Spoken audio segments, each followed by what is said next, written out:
सक्षमता परीक्षा का डेट निकल गया है। सक्षमता परीक्षा 4 चरणों में 3 में फेल हो जाएंगे तो चल जाएगी नौकरी। जी हाँ, सक्षमता परीक्षा होगा 4 चरण में, अगर 3 में फेल हो गए तो नौकरी चली जाएगी। चौथा जो चरण होगा वो किसी अन्य कारण के लिए है, अगर किसी कारण से आपका परीक्षा छूट जाएगा तो आप उसमें शामिल हो सकते हैं। इसी को लेकर के आज पटना में बहुत बड़ी बैठक हो रही है। पहले देखते हैं अखबार के मुख्य अंश का कि अखबार में क्या कहता है।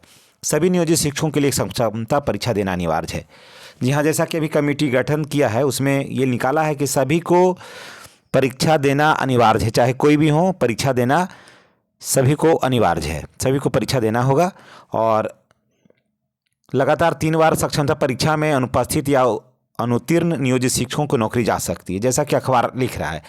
शिक्षा विभाग के अपर मुख्य सचिव की अध्यक्षता में गठित कमेटी ने इस संबंध में अपनी अनुशंसा राज्य सरकार को भेज दी है कि इसको आगे क्या करना है। राज्य के लगभग 3.5 लाख नियोजित शिक्षकों को राज्यकर्मी का दर्जा देने के लिए 4 बार सक्षमता परीक्षा बिहार विद्यालय परीक्षा समिति आयोजित करेगी।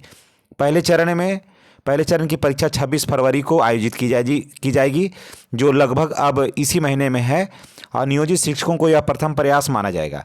इसका परिणाम जारी होने के बाद नियमित अंतराल पर अन्य 3 परीक्षाएं होगी। अगर परीक्षा दें या नहीं दें, एक अटेम्प्ट आपका समाप्त हो जाएगा। तो पहले परीक्षा तो देने में ही फ़ायदा है, इसके हिसाब से तो परीक्षा देने में फ़ायदा है। लेकिन आपको बता दें कि अभी ये कमेटी अनुशंसा करेगी गवर्नमेंट को कि क्या करना है। अभी नियोजित शिक्षकों को ज़्यादा घबराने की ज़रूरत नहीं है, एकजुट होकर के साहस के साथ काम लेने का ज़रूरत है। परीक्षा तो देने में ही जो जाना चाहते हैं, जो ट्रांसफ़र लेना चाहते हैं, वो राज्यकर्मी का दर्जा देना चाहते हैं, वो उनको परीक्षा देना ही चाहिए। और आज इसी को लेकर के पटना में तमाम शिक्षक के जितने भी नेता हैं उन समूह का बैठक है।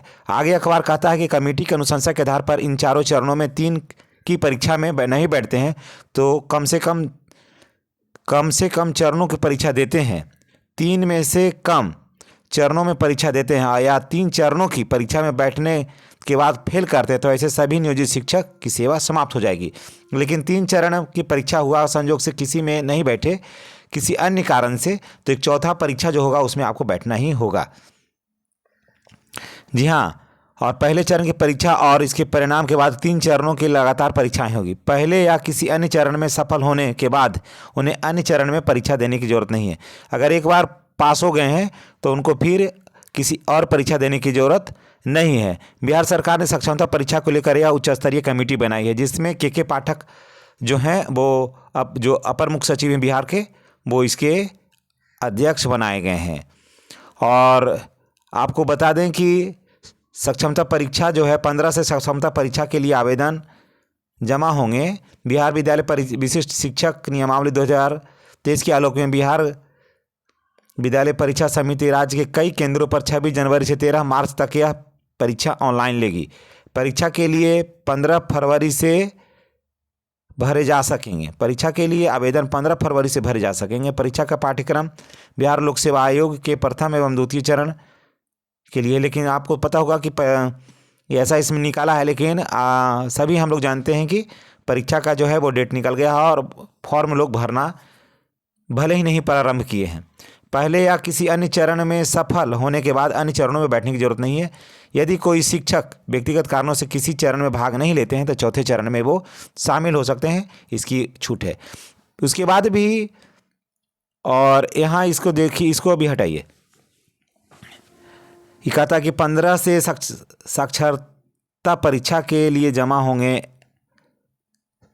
15 से सक्षमता परीक्षा के लिए जमा हो गए आवेदन, इसको हटाइए। अभी तो आवेदन जमा हो रहा है, जमा लिया जा रहा है, और भले ही नियोजित शिक्षक इसमें नहीं कर रहे हैं जमा।